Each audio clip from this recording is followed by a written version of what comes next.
पर्यावरण और अर्थव्यवस्था के बीच के अंतर संबंध की व्याख्या के विषय में एक दृष्टिकोण मैंने आपको बताया जो स्टैंडर्ड इकोनॉमिक्स का है, जिसको हम न्यू क्लासिकल इकोनॉमिक्स का दृष्टिकोण कहते हैं, जहां उन्होंने मानवीय अर्थव्यवस्था और पर्यावरण के बीच में जो मैटर और एनर्जी का, पदार्थ का और ऊर्जा का प्रवाह है, फ्लो है, उसको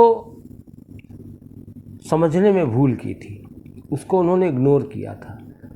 how environment and economy are related with flow of matter and energy, new classicals fail to recognise this. और इसीलिए पर्यावरण और मानवीय अर्थव्यवस्था की एक अच्छी और बृहद और सत्य वैज्ञानिक व्याख्या करने में न्यू क्लासिकल इकोनॉमिक्स ज़्यादा सफल नहीं हुई। यही कारण था कि 1960 के दशक में जब पर्यावरणीय समस्याएं बढ़ने लगीं और उनके कारणों की खोज होने लगी, तो यह पाया गया कि उनके मूल में जो चीज़ है, पर्यावरणीय समस्याओं के मूल में वो जो चीज़ है वो है मानवीय क्रियाएं। और मानवीय क्रियाएं किससे संबंधित? आर्थिक क्रियाएं। सो economic activities of production and consumption, ये वो मुख्य कारण है जो पर्यावरणीय समस्याओं के लिए उत्तरदायी है। और इस बात को न्यू क्लासिकल्स स्थापित नहीं कर पाए, क्योंकि उनका नोशन, जैसा मैंने आपको बताया है, यह था कि प्राकृतिक संसाधनों की कमी को मानव निर्मित संसाधनों से पूरा किया जा सकता है। Man made resources are substitute for natural resources और नेचुरल कैपिटल। और जब तक ज्ञान, कौशल इत्यादि है, तब तक हम नित्य नवीन मानव संसाधनों की, मानव निर्मित साधनों की खोज कर सकते हैं, उनको बना सकते हैं, और जो प्राकृतिक संसाधनों की दुर्लभता है उसको हम इससे पूरा कर सकते हैं। They are substitute. लेकिन जो समस्याएं 1960 के दशक में दिखी, उनको देखते हुए इकोलॉजिकल इकोनॉमिक्स का जो मॉडर्न वर्जन था, जिसमें उन्होंने इकोलॉजी के प्रिंसिपल्स और इकोनॉमिक्स के प्रिंसिपल्स को इंटीग्रेट करके अपनी बात कही,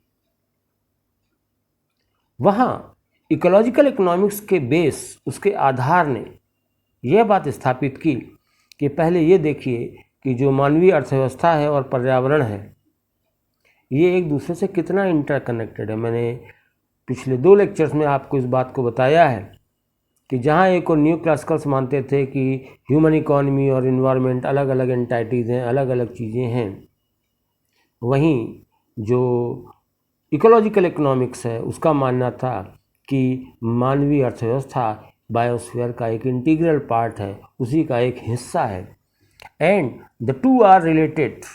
ह्यूमन इकोनॉमी और environment, they are related with the flows of matter and energy. और ये संबंध बड़ा क्लियर है कि हम प्रकृति से बहुत कुछ मानवीय क्रियाओं के लिए, आर्थिक क्रियाओं के लिए लेते हैं, और उन आर्थिक क्रियाओं के उपयोग से हमको जो मिलता है पॉजिटिव यूटिलिटी, लेकिन उन आर्थिक क्रियाओं के फलस्वरूप जो उत्पन्न होता है वो है वेस्ट। और वो वेस्ट हम कहाँ देते हैं? वापस पर्यावरण में। एंड कॉन्स्टेंटली ह्यूमन इकोनॉमी, जो बायोस्फीयर है, वो सोलर एनर्जी से एनर्जाइज्ड है, और इसी की वजह से लाइफ पॉसिबल है। तो हमने ह्यूमन इकोनॉमी ने नेचर से, बायोस्फीयर से, प्रकृति से लिया, अपना काम किया, और कुछ हमने प्रकृति को दिया। ये जो एक्सचेंज है, इस फ्लो को न्यू क्लासिकल्स ने इग्नोर किया। इसीलिए 1960 के दशक में जब समस्याओं की व्याख्या हुई, तो कैसे पता चला कि इसके मूल में आर्थिक क्रियाओं का बढ़ना है। 60 के दशक में जो वैश्विक चिंता सामने आई, उस चिंता ने यही बताया कि अरे, जो समस्याएं हो रही हैं उसका तो कारण है हमारा अंधाधुंध तरीके का आर्थिक विकास। उस समय जो विकासशील देश आज के हैं, भारत जैसे कुछ देश तो तुरंत ही आज़ाद हुए थे, बहुत सारे देश जो विकासशील हैं और आज आज़ाद हैं, वो अपनी शैशव अवस्था में थे, इनिशियल स्टेजेस में थे। पूरे विश्व की आज जो आर्थिक क्रियाएं थीं और संसाधनों का उपभोग था और जो भी पर्यावरण के लिए किया जाने वाला प्रदूषण था, विकसित देशों से ही संबंधित था। तो ये बात प्रूव होने लगी कि जो इन्वायरमेंटल प्रॉब्लम्स हो रही हैं, उन समस्याओं का कारण आर्थिक क्रियाएं हैं। अंधाधुंध बढ़ता हुआ उत्पादन, अंधाधुंध बढ़ता हुआ उपभोग, अंधाधुंध संसाधनों की मांग और खपत, और जितना ज़्यादा मांग और खपत, उतना ज़्यादा संसाधनों की कमी, उतना ज़्यादा वेस्ट और उतना ज़्यादा पोल्यूशन। ये बात स्थापित हो ही पाई इस बात से कि इकोलॉजिकल इकोनॉमिक्स ने एक बहुत ही वैज्ञानिक तरीके से पर्यावरण और अर्थव्यवस्था के अंतर संबंध की व्याख्या की। मैंने आपको बताया है, इस व्याख्या को वैज्ञानिक रूप से एक मॉडल के द्वारा प्रस्तुत किया गया, जिसको हम मटेरियल बैलेंस मॉडल या पदार्थ संतुलन मॉडल कहते हैं।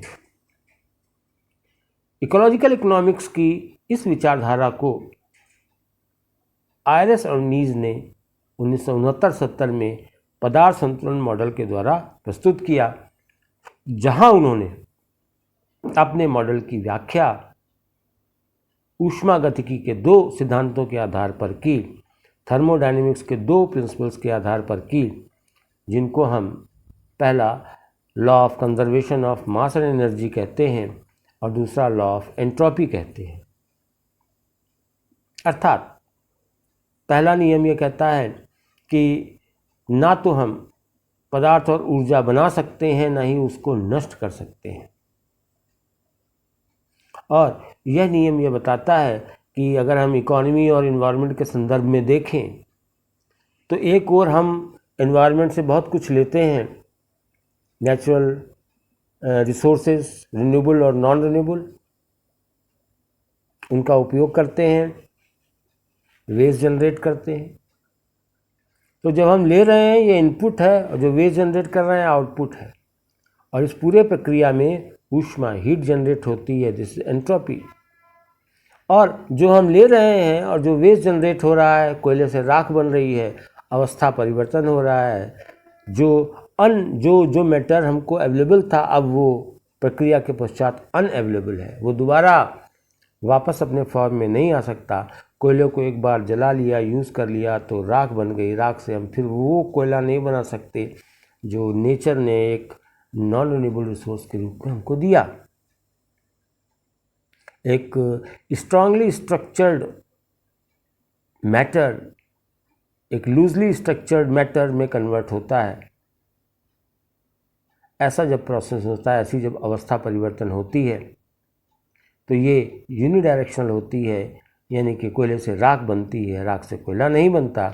और यह प्रक्रिया आर्थिक क्रिया को पूरा करती है, पॉजिटिव यूटिलिटी देती है, लेकिन इस प्रक्रिया में हीट जनरेट होती है जो निश्चित रूप से गैसेस के रूप में पर्यावरण में इकट्ठी होगी और तापमान में वृद्धि करेगी।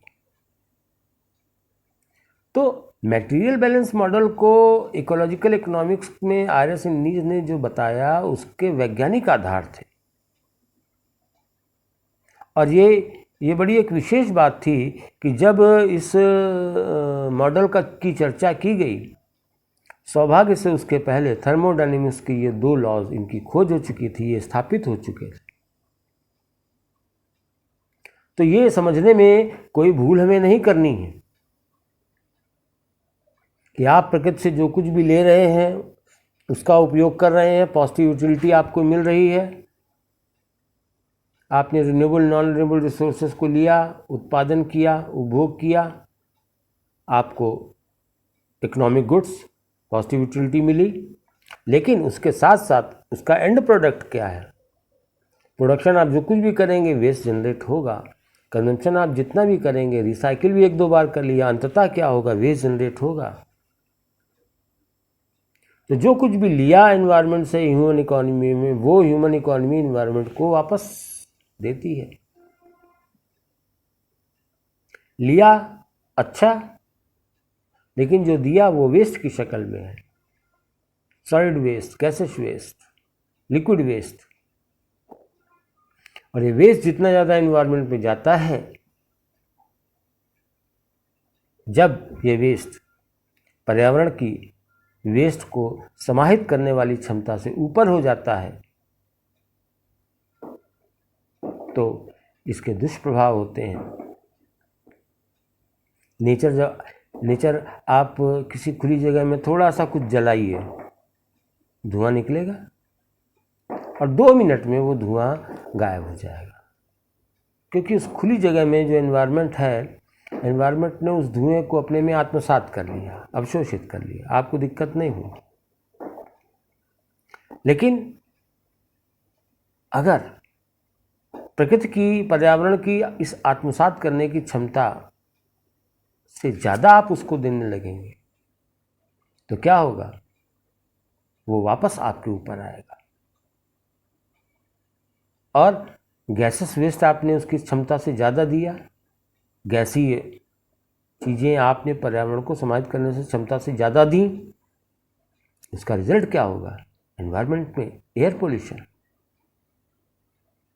हीट, ग्रीन हाउस गैसेस का बढ़ना। लिक्विड वेस्ट आपने ज़्यादा जनरेट किया, नदियों में, पानी में जो ऑक्सीजन है, जो घुलित ऑक्सीजन होती है, वो घुलित ऑक्सीजन वेस्ट को समाहित करती है, पानी को शुद्ध रखती है। लेकिन ज़्यादा वेस्ट तो पानी में ऑक्सीजन की डिमांड बढ़ने लगेगी, पानी में ऑक्सीजन कम होने लगेगी, जिसकी वजह से पानी प्रदूषित होने लगेगा।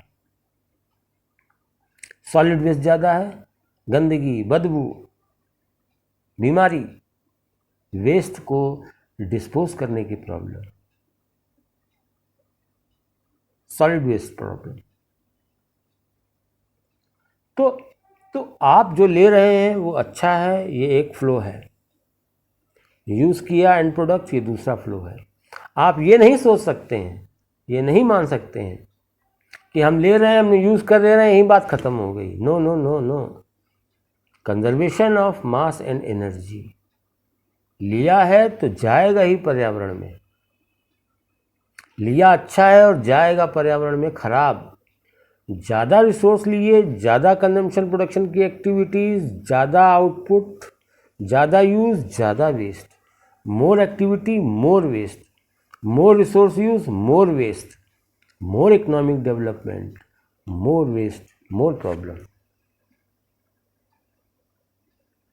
इकोलॉजिकल इकोनॉमिक्स ने इसीलिए इस बात को कहा 1960 के दशक में। देखिए, जो पर्यावरणीय समस्याएं हो रही हैं उसका प्रधान कारण ये है कि हम आर्थिक क्रियाओं को एक बड़े पैमाने पर, लंबे स्केल पर संचालित कर रहे हैं।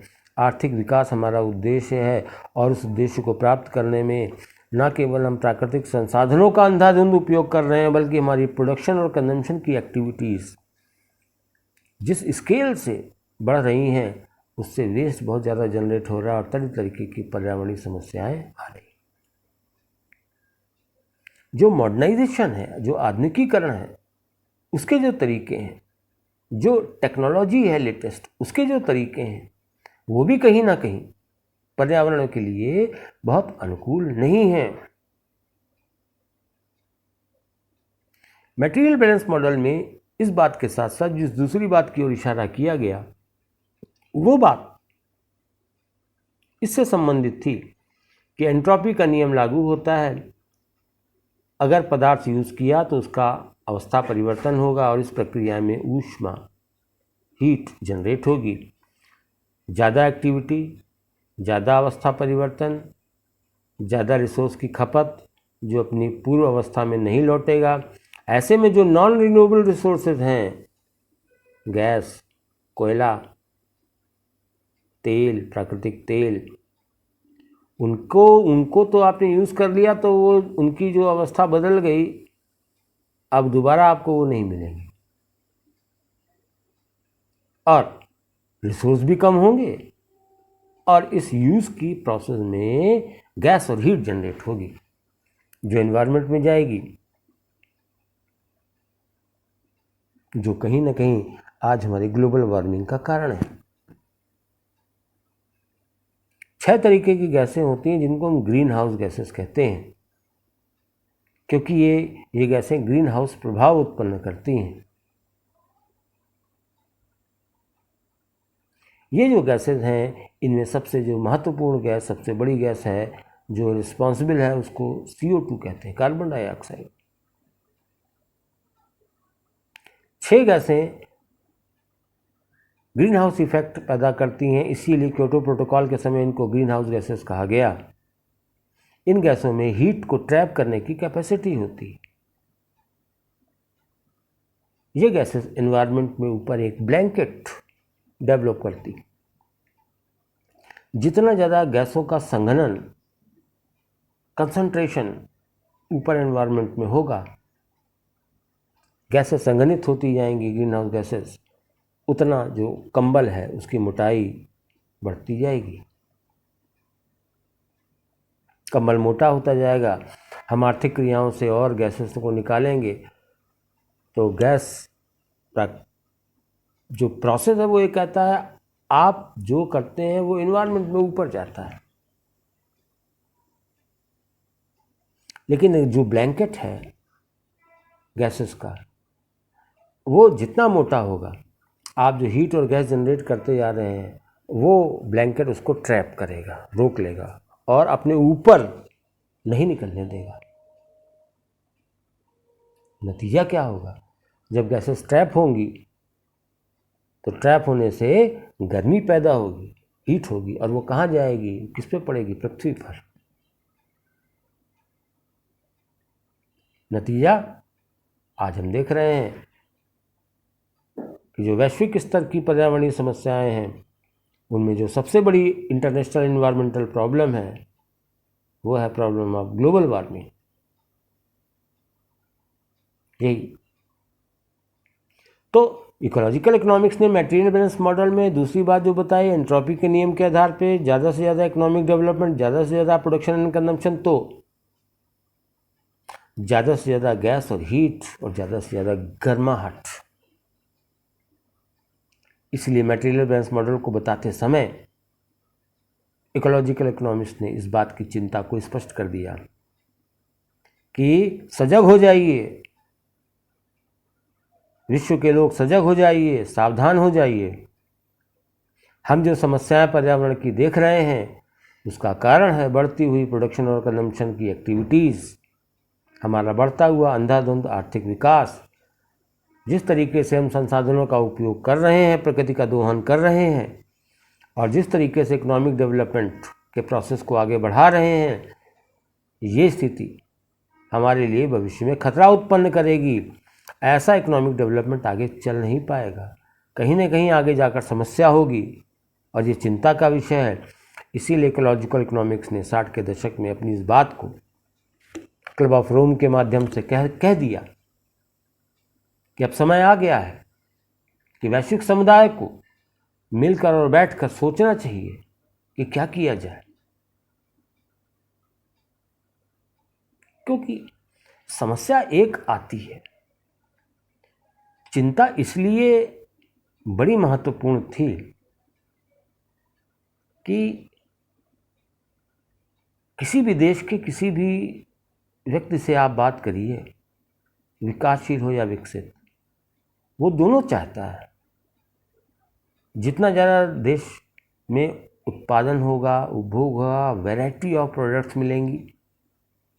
उपभोक्ता चाहता है अगर वो पैसा लेके मार्केट में गया है, उसको अगर कपड़े खरीदने तो वैरायटी ऑफ क्लोथ्स उसको दिखें, वो अपनी चॉइस एक्सरसाइज कर सके।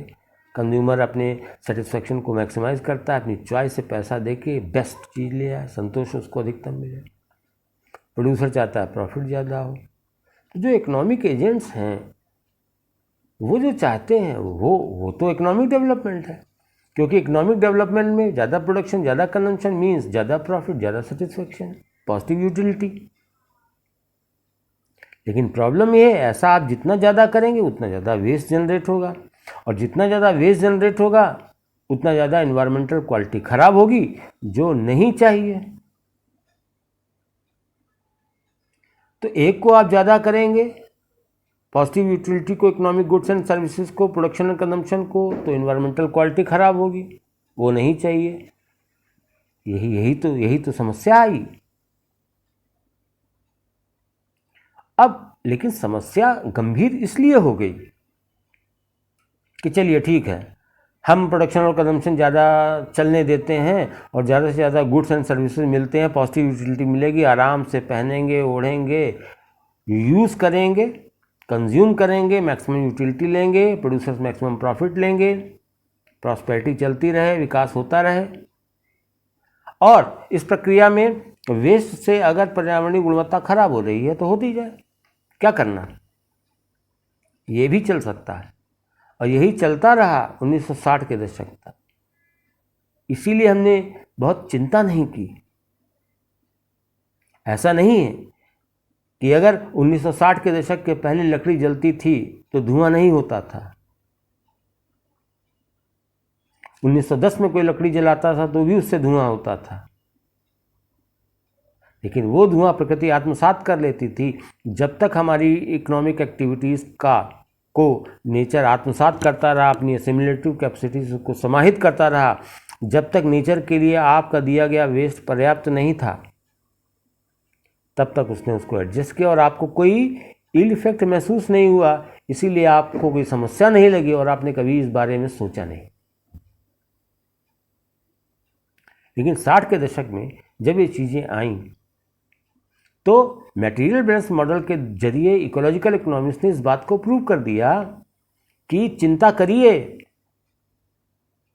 नहीं तो आगे के आने वाले सालों में जो आप प्रोडक्शन और कंजम्पशन कर रहे हैं, इतना प्रदूषण होगा, इतनी समस्या होगी कि ये आर्थिक विकास भी नहीं चल पाएगा। इसीलिए चिंता करिए। और इसका परिणाम था कि 70 का दशक जब शुरू होता है, 70 के दशक को हम एक तरह से अंतर्राष्ट्रीय स्तर पर पर्यावरणीय समस्याओं के बारे में चिंतन का, एनवायरमेंटल प्रॉब्लम्स के बारे में कॉन्फ्रेंसेस का और सेमिनार्स का डिकेड कहते हैं।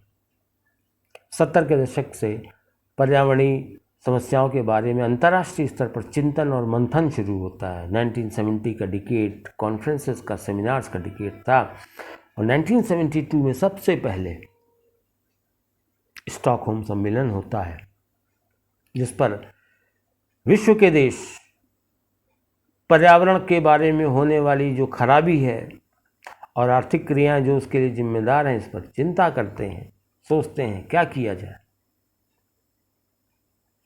70 का दशक चिंता का होता है और 70 का दशक ख़त्म होते होते जब 80 का दशक शुरू होता है, तब तक यह बात एक स्थापित हो जाती है कि हमको चूँकि दोनों चाहिए, आर्थिक क्रियाएं भी ज़्यादा चाहिए, इकोनॉमिक डेवलपमेंट भी ज़्यादा चाहिए और इन्वायरमेंटल क्वालिटी भी ज़्यादा चाहिए, तो दोनों तभी मिलेंगी जब हमारी प्रोडक्शन और कंजम्पशन की एक्टिविटीज़ इन्वायरमेंट फ्रेंडली हों, हमारे आर्थिक विकास का जो तरीका है वो पर्यावरण के अनुकूल हो, हमारी प्रोडक्शन एक्टिविटीज़ इन्वायरमेंट फ्रेंडली हों और हमारे कंजम्पशन का जो पैटर्न है वो पर्यावरण के विरुद्ध ना हो। ऐसा सोचे और करेंगे, ऐसी प्रैक्टिसेस को अपनाएंगे तो हम आर्थिक विकास को भी चला सकते हैं और पर्यावरणीय गुणवत्ता को भी कम से कम नुकसान पहुंचाएंगे। ये आप नहीं कह सकते कि आप प्रोडक्शन और कंजम्पशन करेंगे तो इन्वायरमेंटल क्वालिटी ख़राब नहीं होगी, होगी तो ज़रूर, लेकिन अगर आपकी जो प्रोडक्शन कंजम्पशन की डेवलपमेंट की प्रैक्टिसेस हैं वो इन्वायरमेंट फ्रेंडली हैं, अच्छी टेक्निक है, कंजम्पशन में आप तमाम चीज़ों का ध्यान रखते हैं, तो आर्थिक विकास भी होगा, उत्पादन और उपभोग से पॉजिटिव यूटिलिटी भी मिलेगी और जो नुकसान पर्यावरण को होना है वो कम से कम होगा। ये एक बीच का रास्ता है, इसी को सोचा गया और इसी बात ने 1980 के दशक की शुरुआत में एक सोच को जन्म दिया कि हम क्या करें, हमारे विकास का तरीका कैसा हो, how to develop, what should be the nature of economic development so that we can achieve both economic development, economic goods and services, positive utility and environmental protection also, दोनों कैसे मिले।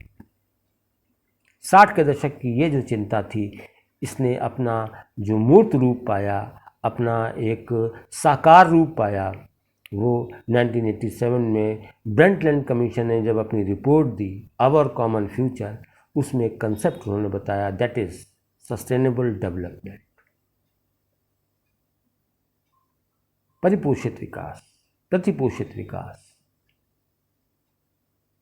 और सस्टेनेबल डेवलपमेंट वो development है जो economic development की भी care करता है और एनवायरनमेंट की भी केयर करता है। यानी ये एक ऐसा पोषणीय विकास, सस्टेनेबल डेवलपमेंट एक ऐसा कंसेप्ट होगा जहाँ एनवायरनमेंट और इकोनॉमी दोनों का ध्यान रखा जाएगा, एक बैलेंस बनाया जाएगा कि आर्थिक वस्तुओं और सेवाओं का उत्पादन भी हो, आर्थिक विकास भी चले, लोगों को पॉजिटिव यूटिलिटी भी मिले,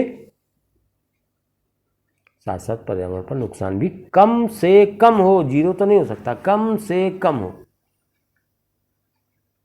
ये 87 में ब्रंटलैंड कमीशन ने की आवर कॉमन फ्यूचर रिपोर्ट में है। इसकी चर्चा हम लोग बाद में करेंगे जब ये टॉपिक आएगा।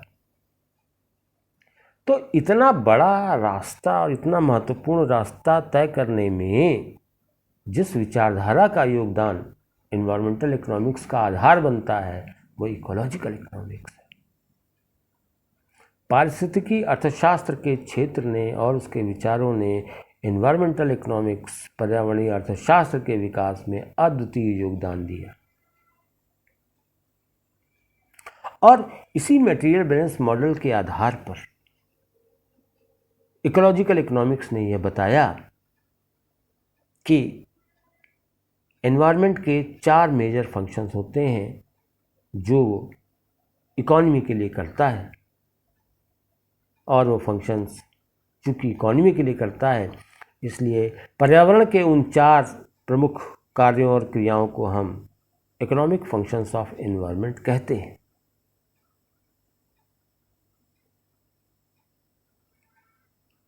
इसका जिक्र मैंने किया है, I repeat, supply of renewable and non renewable resources, पर्यावरण मानवीय अर्थव्यवस्था को उत्पादन और उपभोग की क्रियाओं के लिए नवीनीकरण योग्य और नवीनीकरण अयोग्य संसाधनों की आपूर्ति करता है। न करे तो ना प्रोडक्शन हो पाएगा, ना कंजम्पशन हो पाएगा, ना मानवीय अर्थव्यवस्था चल पाएगी। इन्वायरमेंट एक्ट्स एज सिंक, पर्यावरण एक कूड़ेदान का काम करता है। आप प्रोडक्शन कंजम्पशन की एक्टिविटीज़ करिए, जो बचता है वेस्ट इनएविटेबल बाई प्रोडक्ट है। आप अगर सोचें आप प्रोडक्शन करेंगे, कंजम्पशन करेंगे और वेस्ट जनरेट नहीं होगा, नहीं हो पाएगा। इनएविटेबल आप रोक नहीं सकते। और वो वेस्ट कहाँ आप दे रहे हैं? एनवायरनमेंट में। एनवायरनमेंट कह रहा है आई एक्सेप्ट, कूड़ेदान के रूप में। बट अगर आपकी प्रोडक्शन और कंजम्पशन की एक्टिविटीज़ बहुत ज़्यादा हैं तो जो उदारता के साथ संसाधनों की आपूर्ति पर्यावरण कर रहा था, वह आपूर्ति करने में पर्यावरण को तकलीफ होने लगेगी। एनवायरनमेंट अपना पहला बेसिक फंक्शन परफॉर्म करने में अपने आप को धीरे धीरे असमर्थ पाने लगेगा। आप ज़्यादा इकोनॉमिक एक्टिविटीज़ करेंगे, ज़्यादा वेस्ट जनरेट करेंगे तो कूड़ेदान यानी कि प्रकृति की कूड़े को आत्मसात करने की जो क्षमता है वो पूरी हो जाएगी। और फिर उसके बाद भी अगर आप देंगे तो उसका असर आपके ऊपर पड़ेगा प्रदूषण की शक्ल में, गैस प्रदूषण, द्रव्य प्रदूषण इत्यादि। तीसरा, एनवायरनमेंट आपको लाइफ सपोर्ट सिस्टम देता है जो कोई नहीं देता। शुद्ध वायु, शुद्ध जल, जैव विविधता, बायोडाइवर्सिटी, रिचनेस ऑफ, तरह तरीके के प्राणी हैं, तरह तरीके के जीव हैं, जंतु हैं, उनकी प्रजातियां हैं, तरह तरीके के पौधे हैं, उनकी प्रजातियां हैं। विविधता, इस कलेक्टिव समुदाय को हम कहते हैं बायोडाइवर्सिटी। ये रिच बायोडाइवर्सिटी, जियोलॉजी और बॉटनी की सारी चीज़ें ये हमको एनवायरनमेंट ने दी है। और ये बायोडाइवर्सिटी की जो रिचनेस होती है ये पॉजिटिव एनर्जी जनरेट करती है। और जितने भी तरीके के पारितंत्र हैं, जितने भी तरीके के इकोसिस्टम्स हैं, चाहे हिल इकोसिस्टम हो, चाहे डिजर्ट इकोसिस्टम हो, चाहे वाटर इकोसिस्टम हो, मैरीन इकोसिस्टम हो, चाहे वेटलैंड इकोसिस्टम हो, कोई भी हो, हर जगह का जो पारितंत्र है, जो अपनी स्थान के हिसाब से पहचाना जाता है, वहाँ पे जैविक और अजैविक घटकों के बीच का जो अंतर संबंध है वह एक ऊर्जा बनाता है, एक जीवन बनाता है। और ये सारा कलेक्शन बायोडाइवर्सिटी। जब तक मानवीय हस्तक्षेप नहीं होगा इनमें तब तक कहीं कोई दिक्कत नहीं है। ये सारे बायोडाइवर्सिटी के सिस्टम डिस्टर्ब होते हैं तब जब एक्सटर्नल डिस्टर्बेंस इन बार आता है, और वो एक्सटर्नल डिस्टर्बेंस किस शक्ल में होता है? Human intervention. तो शुद्ध वायु, शुद्ध जल, रिचनेस ऑफ बायोडाइवर्सिटी, तीसरा प्रधान फंक्शन एनवायरनमेंट का जो इकोनॉमी और लोगों के लिए वो करता है। चौथा, हमको प्रकृति, वातावरण, पर्यावरण, सुदूर स्थानों पर जाकर, पहाड़ों के बीच में, शांत जगहों के बीच में, जंगलों के बीच में, सुरम्य स्थानों के बीच में बैठने पर शांति मिलती है, आध्यात्म का एहसास होता है, मन कहीं किसी जगह से जुड़ता हुआ महसूस होता है। ये जगह आपको कहाँ से मिलती है? This is supplied by environment. So environment has aesthetic value. लोग क्यों बड़े बड़े पार्कों का, नदियों का, पहाड़ों का, सुरम्य स्थलों का दर्शन करने जाते हैं, घूमने जाते हैं? उनको लगता है कि ये एक रिक्रिएशन है, ये एक चेंज है, इससे उनको जो तमाम भागा दौड़ी की ज़िंदगी थी उससे कुछ अलग मिलेगा। So environment also has recreational value. Scenic beauty, जो आपको पहाड़ों के सीन्स, जो आपकी नदियों के सीन्स, जो आपको जंगलों के, घासों के, वनस्पतियों के सीन्स नेचर में दिखते हैं, जिसको पेंटर्स अपने पेंटिंग्स में उतारते हैं, ये कहीं आपको मिल पाएंगे? फूलों के रंग, पत्तियों के रंग, उनकी डिज़ाइन, उनकी सुंदरता, लोग घरों में बगीचे लगाते हैं, अच्छा लगता है ना, कुछ डिफरेंट। जो उनमें है, जो प्रकृति ने दिया है, जो फूलों में है, पत्तियों में है, आप सोच नहीं सकते, आप बस उसकी नकल करते हैं। तो नेचर का चौथा फंक्शन एस्थेटिक वैल्यू आपके लिए, एंटरटेनमेंट वैल्यू आपके लिए, स्पिरिचुअल वैल्यू आपके लिए, सीनरिक ब्यूटी आपके लिए। 4।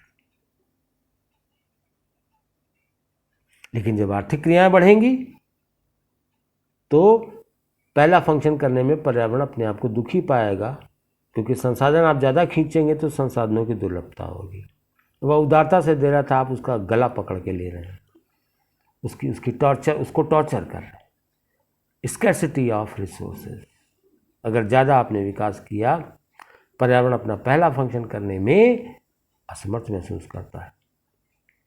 और जितना ज़्यादा आपने आर्थिक विकास के काम किए, जितना ज़्यादा आपने प्रोडक्शन कंजम्पशन किया, उतना ज़्यादा वेस्ट, तो पर्यावरण अपने दूसरे फंक्शन को करने में असमर्थ पाता है, सिंक फंक्शन।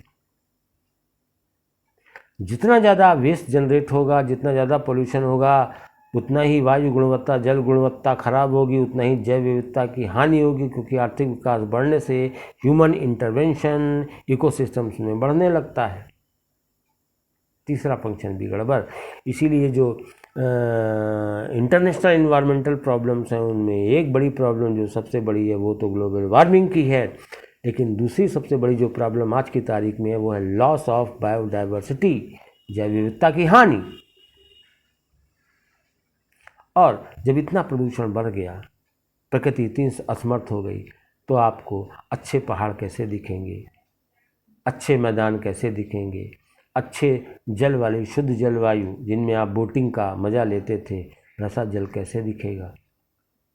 आपको आपकी स्पिरिचुअल वैल्यू, आपकी जो आध्यात्मिक आपका मूल्य था, जो मनोरंजन मूल्य था पर्यावरण से, जो संतोष आपको एनवायरनमेंट को देखकर और महसूस करके मिलता था, वो एहसास भी कम होगा। और जब मानवीय क्रियाओं, आर्थिक क्रियाओं के अत्यधिक बढ़ने से प्रकृति अपने इन चारों फंक्शंस को करने में असमर्थ महसूस करने लगती है, तो उसका परिणाम होता है एनवायरमेंटल क्राइसिस, पर्यावरणीय संकट, जो 1960 के दशक में दिखने लगा था।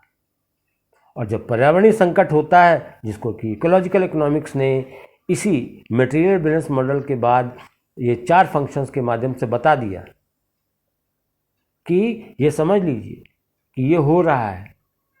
अब जो स्टेज आ गई है 60 के दशक में जो देखा गया, उसका कंक्लूजन क्या निकाला? इन सब चीज़ों से, मटेरियल बैलेंस मॉडल से एनवायरनमेंट अपने फंक्शंस को पूरा नहीं कर पा रहा है, इसके माध्यम से क्या रिजल्ट निकाला? रिजल्ट ये निकाला। Now this is environmental crisis. अब इस क्राइसिस को पूरा करना है, देन एक बैलेंस बनाना होगा इकोनॉमिक डेवलपमेंट और इन्वायरमेंटल क्वालिटी के बीच में, जिसने वैश्विक स्तर पर एक सोच को जन्म दिया। और वो सोच थी हम क्या करें, how to make a balance, जो आगे 1980 के दशक में एक कंसेप्ट का रूप पाती है, जो है पोषणीय विकास, जो आज तक चल रहा है।